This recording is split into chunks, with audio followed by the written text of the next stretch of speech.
Ano, je rozhodnuto, Ivan Korčok ke svým předevčerejším 60 dárek nedostane. Novým prezidentem Slovenské republiky se totiž stává, už je to oficiální, Peter Pellegrini. Jak se to stalo? Řekne nám Petr a Martin. Máte k tomu data, pánové? Na to. My jsme taky mluvili o tom na začátku našeho dnešního setkání, že bude velmi důležité, na čí stranu se postaví ta maďarská menšina. Ona je velmi početná, je to skoro 500 000 lidí a u Maďarů je to 8,5% obyvatelstva celého Slovenska a u Maďarů je vždycky klíčové, jestli k těm volbám přijdou nebo nepřijdou. V prvním kole příliš nepřišli, tentokrát to vypadá na mobilizaci i u maďarské menšiny. Pojďme se podívat například na Dunajskou Středu, to je vlastně část stále ještě Trnavského kraje, sečteno 98%, Peter Pellegrini 54%, Ivan Korčok 45%, i přesto, že vlastně v tom prvním kole Ivan Korčok měl náskok ze druhého místa na třetího Petra Pellegriniho 11% bodů. Martine, tvé doplnění. Já to čtu tak, že došlo spíš k tomu, že se ty hlasy Maďarů spíš rozdělily. Zřejmě trochu víc ve prospěch Petra Pellegriniho, než jsme očekávali, ale spíš se rozdělili. Zároveň on jich je na celém Slovensku, když vezmeme tu průměrnou účast, něco 100 až 120 tisíc voličů maďarské národnosti, se kterými můžeme počítat, a v tomto případě hráli spíš doplňkovou roli. Rozhodně to, co zcela rozhodlo, je vyšší celková účast ve druhém kole. Kombinace vyšší volební účasti a podpory od Štefana Harabína. I tady v Dunajské Středě registrujeme navýšení volební účasti, ale pokud se podíváme, Dunajská Strada, Peter Pellegrini 54%, prezidentská volba roku 2014, Robert Fico ve druhém kole 7%, takže Peter Pellegrini rozhodně má větší oblibu u maďarských voličů než Robert Fico. Libor Bouček. Děkuji mnohokrát, pánové. Slovensko má nového prezidenta. Poprosím vás o bezprostřední reakci. No, tak já pogratuluji ještě jednou Petrovi Pellegrinimu, protože mně to připadá, že je to pro něho záchrana politická. Ten si nemohl dovolit prohrát a to, že se mu to povedlo, tak opravdu dostává šanci se stát někým, kdo bude mluvit do slovenské politiky. I z té pozice prezidenta, jakkoliv jsme se bavili, že to není prezidentský systém, přesto si myslím, že má šanci v té politice sehrát významnou roli. A věřím, že Hlas bude schopen najít někoho, nevím, jestli to bude Petr Kmec, nebo kdo to bude, kdo ho povede v koalici, ale připadá mi, že po dnešku má koalice daleko silnější pozici a šanci, než měla, kdyby to vyhrál Korčok. O reakci poprosím Cyrila Svobodu. Tak já samozřejmě blahopřeji taky Petru Pellegrinimu k vítězství, ale také oceňuji a blahopřeju tedy sice bohužel druhému místu, nebo bohužel druhému místu Ivanu Korčokovi, protože předvedl podle mě velmi dobrý výkon a určitě se nestratí, nemůže se ztratit do budoucna, takže se uvidí, jakou bude mít roli, ale Petr Pellegrini nastupuje jako na vlastní cestu. Teď už bude jeho cesta, to už nebude cesta Hlasu. To už nebude cesta nějakého koaličního partnera, teď už bude jenom jeho cesta a ta cesta, kterou on bude budovat, bude, aby byl ještě jednou zvolen. A to znamená, že podle mě se rozkročí a bude se chovat jinak, protože už musí bude myslet na to, že také jedno dnes skončí jeho volební období prezidenta Slovenské republiky, že bude chtít pokračovat dál, takže nastupuje vlastní cestu. To je zajímavé, co říkáte. Hned se dostaneme k reakci, jenom doplním, že my čekáme na tiskovou konferenci Petra Pellegriniho, nového slovenského prezidenta. V té volební centrále už je také premiér Robert Fico. To jen, abychom dokončili ten příběh o podpoře či nepodpoře Roberta Fica. Ještě nevidíme nového prezidenta Slovenska na místě, takže ta reakce je na místě, pane Závěr. No, to mě napadá mě také v návaznosti na to, co tu padlo od Cyrila, že vlastně skutečně to je to. Oba dva, ti dnešní protagonisté, mají budoucnost po dnešku. Ten Petr Pellegrini právě proto, že dokázal teď už to své místo jakoby potvrdit na slovenské politické scéně a strašně to potřeboval. Ale Ivan Korčok vlastně může pokračovat v té strategii, kterou jsem tady zmínil, protože já si pořád trvám na tom, že on se stane v té oblasti, té opozici nejsilnější figurou. A proto si myslím, že se dneska nabízí to, aby pokračoval v tom scénáři, já si myslím, že si nedovedu představit, že se pro něho nenajde místo po tomhle výsledku. Takže proto podle mě do toho vstoupí. Rozumím, Cyril Svoboda chtěl reagovat. Já si myslím, že uvidíme. Já myslím, že není sjednotitelem, ale že může být dvojí cesta. Taky se může stát, že Ivan Korčok je teď viditelný i viděn. Omluvte mě, dáváme slovo Ivanu Korčokovi. První reakce na jeho nevítězství.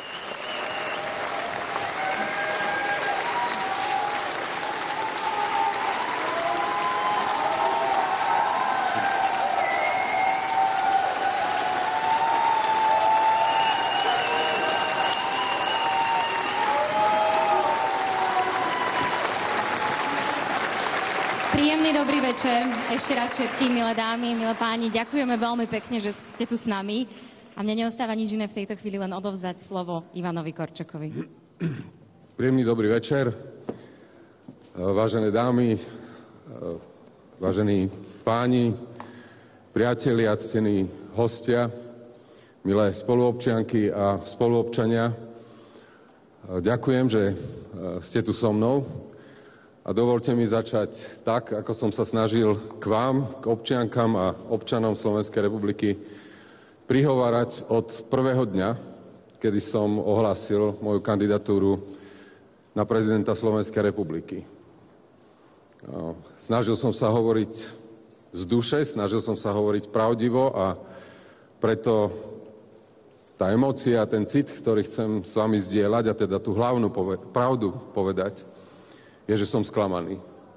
Som úprimne sklamaný, som rozčarovaný, ale samozrejme, keďže som dušou športovec a viem, aká je politika, treba prijať výsledok a ja chcem povedať, že ho rešpektujem, lebo toto bol sviatok demokracie a do neho patrí aj to, že jeden zvíťazí a iný prehrá. Preto dovolte mi v mojom vlastnom mene zagratulovať víťazovi prezidentských volieb, Petrovi Pellegrinimu.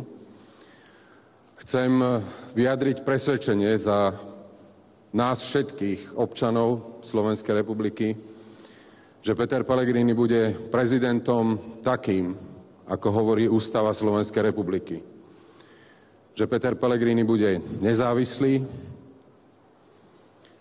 že Peter Pellegrini bude, ako ústava hovorí, konať podľa vlastného presvedčenia a že Peter Pellegrini bude prezident, ktorý bude konať bez príkazov. Toto mu želám zo srdca a toto želám celej Slovenskej republike, lebo takýto má byť prezident Slovenskej republiky. To druhé, čo vám chcem povedať, je pre mňa najdôležitejšie a to je vyjadriť srdečnú vďaku všetkým voličkám a voličom, ktorí mi prejavili dôveru, ktorí prijali, podporili a ktorí uverili tej vízii prezidenta, ktorú som chcel úprimne ponúknuť. Chcem sa z tohto miesta samozrejme poďakovať veľmi úprimne za podporu všetkým politickým stranám, ktoré ma podporili, pretože som bol občianskym kandidátom, ale od začiatku som hovoril, že príjmem podporu politických strán a ja som veľmi rád, že to boli politické strany, ktoré sa zhodli so mnou a ja s nimi, pretože sú to politické strany, ktorým zjavne záleží na budúcnosti Slovenskej republiky. Takže z tohto miesta vám za to veľmi pekne ďakujem.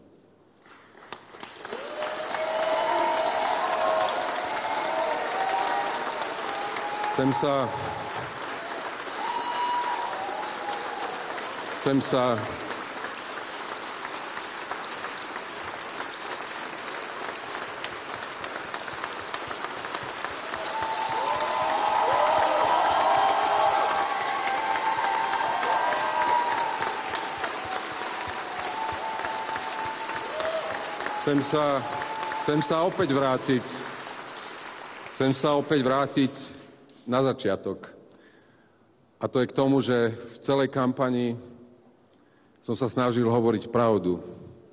Takú, ako cítim o Slovensku. A tú pravdu, ktorú cítim teraz, má tak ako minca dve strany.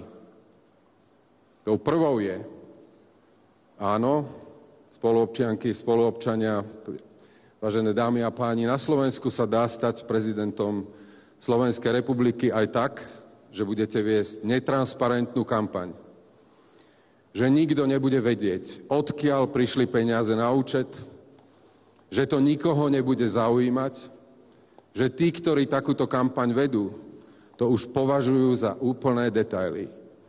Ukazuje sa, že sa dá stať prezidentom Slovenskej republiky tak, že budete šíriť nielen nenávisť, bičovať vášne a ľudí tlačiť na barikády, ale kampaň sa dá vyhrať aj tak, že z toho druhého, aby som bol presný, so mňa, urobíte kandidáta vojny.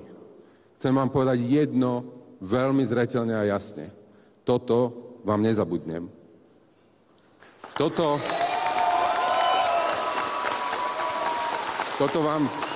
vám nezabudnem nie len kvôli mojim 2 synom, ale toto vám nezabudnem kvôli občanom Slovenskej republiky, lebo zopakujem.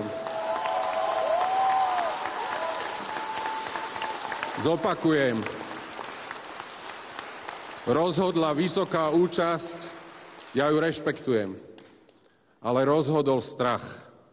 A rozhodlo to, ako keby perspektívou tejto krajiny bolo šírenie strachu, nenávisti. Ten strach šírili tí, ktorí majú strach pred voličmi, sú schovaní vo svojich štátnych funkciách, boja sa výjsť na ulice. Pre mňa je najväčšia energia tá, ktorú som dostal od ľudí.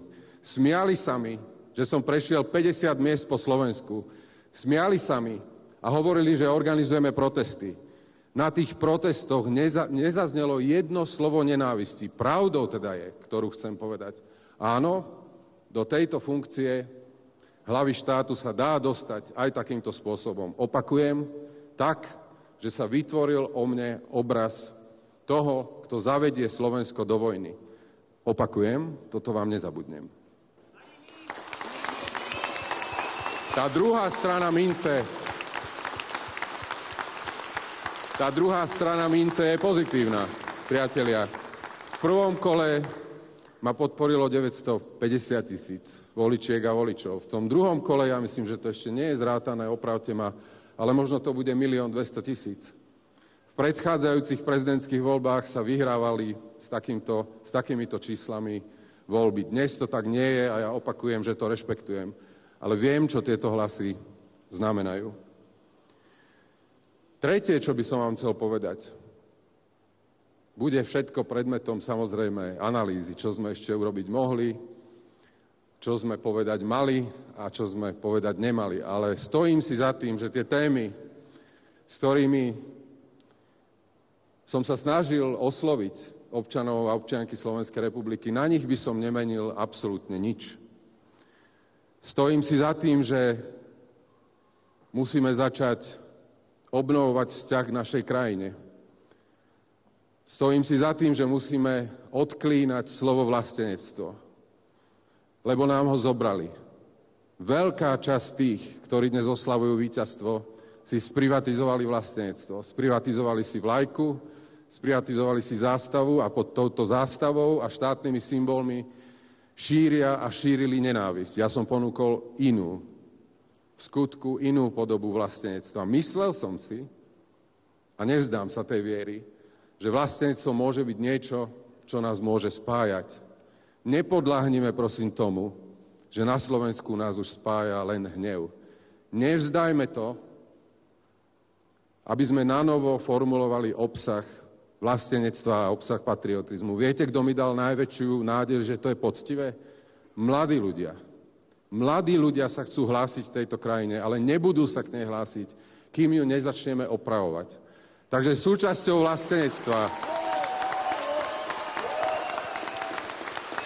vlastenectva musí byť aj to, aby sme si hovorili pravdu. Tá pravda je, že Slovensko nie je v dobrom stave. Nie všetko je zlé.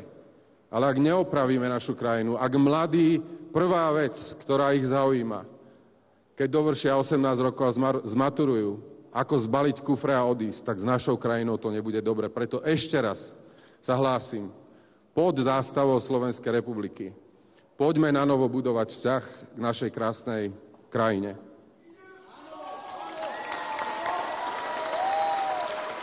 To druhé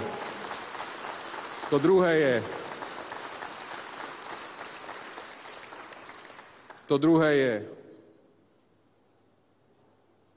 nesmieme naozaj podceniť to, že dnes sa hrá o miesto Slovenska vo svete. To, čo sme považovali za vybavené, to, čo sme si mysleli, že je dokonané našim členstvom v Európskej únii a v NATO, okolo toho sa odrazu začína špekulovať. Tu už nie je odvahy povedať to, že Slovenská republika niekde patrí a že to má nejaké dôvody. že členstvo v Európskej únii, členstvo v NATO, právny štát a demokracia, že to sú chlebové témy. Ak toto nezačneme pripomínať, tak sa nám všetko rozpadne medzi prstami. Ani na tejto téme. A to, ako som sa do nej vložil, ako som v nej veril, ani na tom by som absolútne nič nemenil. Zdá sa, že ani toto nestačilo. Preto opakovane hovorím, samozrejme prijímam to, že Slovensko má nového zvoleného prezidenta Slovenskej republiky a z tohto miesta naozaj ďakujem všetkým občanom, ktorí prišli voliť. Ale na záver mi dovolte poďakovať sa tým, ktorí prešli túto cestu, ktorá začala v mojej rodnej Banskej Bystrici.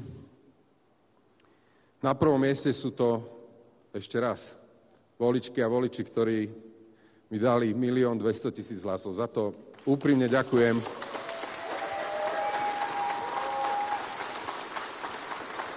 Ďakujem a ak dovolíte, teraz v tomto momente by som chcel zavolať na pódium moju manželku a mojich synov.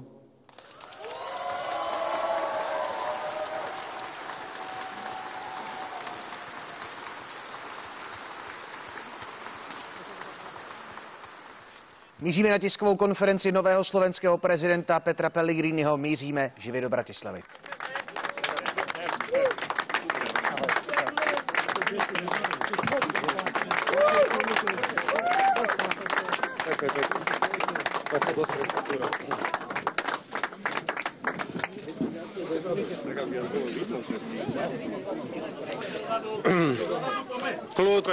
Kľud, pokoj. Paťka, bude to mať nejaký čas? Prosím vás, môžeme ísť naživo hneď? Poprosím trošku tichšie. Výborne. Dobrý večer, dámy a páni. Privítajte, prosím, víťaza prezidentských volieb v roku 2024, pána Petra Pellegriniho, budúceho prezidenta Slovenskej republiky.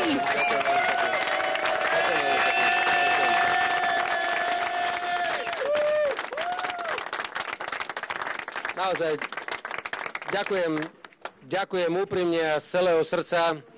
Vážený pán prezident Gašparovič, vážený pán predseda vlády, milé kolegyne, kolegovia, vy všetci, ktorí ste mi pomáhali na tejto náročnej ceste v kampani v prvom aj v druhom kole, chcem vám naozaj úprimne poďakovať najprv kvôli tomu, že ste dnes tu so mnou a že spolu so mnou budeme a aj teraz prežívame tento moment, v ktorom si ja osobne,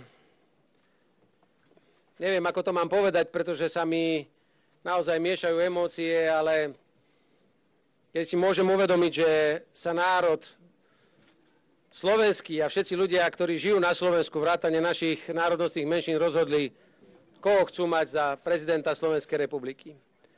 A hoď by som nikdy pred vás nepredstúpil, ak by som nevidel čierne na bielom 100% spočítaných hlasov na základe vyjadrenia aj pána Korčoka a tej obrovskej odchýlky od prvého a druhého miesta. Dnes pred vami predstupujem s obrovskou pokorou a s vďakou. A chcem poďakovať všetkým voličom Slovenskej republiky, všetkým ľuďom, ktorí prišli k volebným urnám a ktorí mi dali skoro 1 400 000 hlasov. Je to pre mňa obrovský záväzok do budúcna, obrovská česť a naozaj ľudský po tom všetkom, čím som si musel v tej volebnej kampani prejsť, je to pre mňa obrovským zadozučinením. A tak, ako som vám povedal, keď som vchádzal do nášho volebného štábu, že som ako politik školený na všetko, aj zlé, aj kritiku, aj útoky a to všetko, pretože to sa že vraj od politika očakáva. Stále som len človek.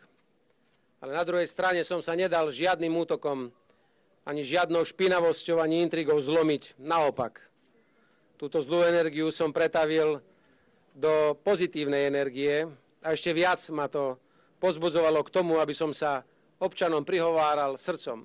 A viete prečo srdcom? pretože moja kandidatúra celá ako vznikla, nebola postavená na žiadnom marketingu, nebola postavená na žiadnom odpore, nebola postavená na žiadnom boji proti niekomu.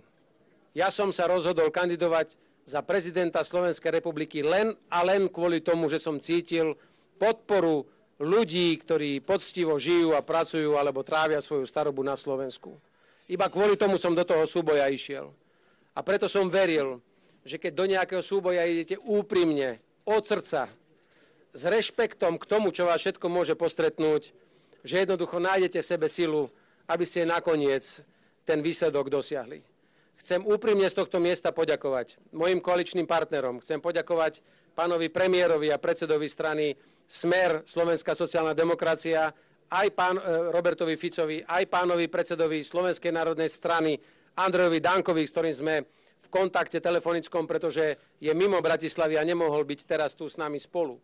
Že sme vyslali aj tento týždeň veľmi jasný signál celej vládnej koalície, že aj v prípade môjho zvolenia je vládna koalícia, ktorú si vybrali ľudia v demokratických voľbách pred pár mesiacmi, že zostane stabilná, že aj strana Hlas, sociálna demokracia bude naďalej plniť svoj volený program a že celá 27. v parlamente bude plne podporovať plnenie programového vyhlásenia vlády.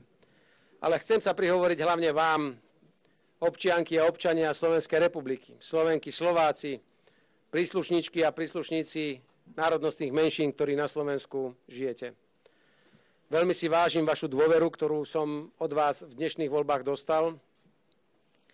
Naozaj verte, že je predo mňou misia, pretože ja to považujem za misiu, ktorú sa budem snažiť plniť tak, aby som vás nikdy nesklamal. Že chcem byť prezidentom, tak ako som vám slúbil, ktorý bude vždy, hoď rešpektujúc naše medzinárodné ukotvenie, chrániť a brániť národno-štátne záujmy Slovenskej republiky, chrániť a brániť záujmy občanov Slovenskej republiky, že budem prezidentom, ktorý bude robiť všetko preto a bude všade, kde treba a kde sa bude dať vládu podporovať v snažení zlepšovať život ľudí na Slovensku, aby sa podarilo vláde naplniť jej programové vyhlásenie vlády, ktoré hovorí, aby sa na Slovensku ľuďom lepšie, bezpečnejšie a kvalitnejšie žilo a že urobím všetko preto, aby Slovensko, nech sa to niekomu páči alebo nepáči, vždy zostalo na strane mieru a nie na strane vojny. A nech ma za to kritizuje, kto chce, ako chce. Som vďačný ešte raz občanom Slovenskej republiky.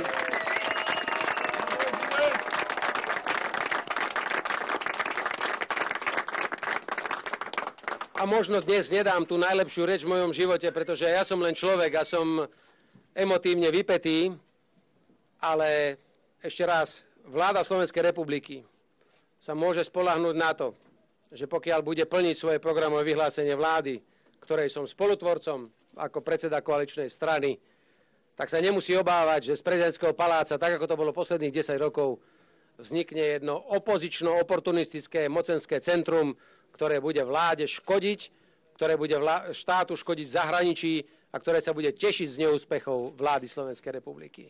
Samozrejme, nebudem nekritickým obdivovateľom vlády Slovenskej republiky, z ktorej som zišiel, ale ešte raz, som človek, ktorý vie a chápe, že Slovensko má svoje problémy a len zjednotený národ sa dokáže spoločne spojiť, nájsť energiu a silu, aby sme z tých všetkých problémov, v ktorých sa nachádzame, našli cestu von. A preto ďakujem ešte raz a môžem vám slúbiť, že budem prezidentom všetkých občanov Slovenskej republiky, bez ohľadu na to, či ma volili alebo nevolili, ale vždy budem stáť na strane Slovenskej republiky a Slovenská republika a jej záujmy budú pre mňa na prvom mieste. Nech si o tom myslí, kto chce, čo chce. Ďakujem veľmi pekne.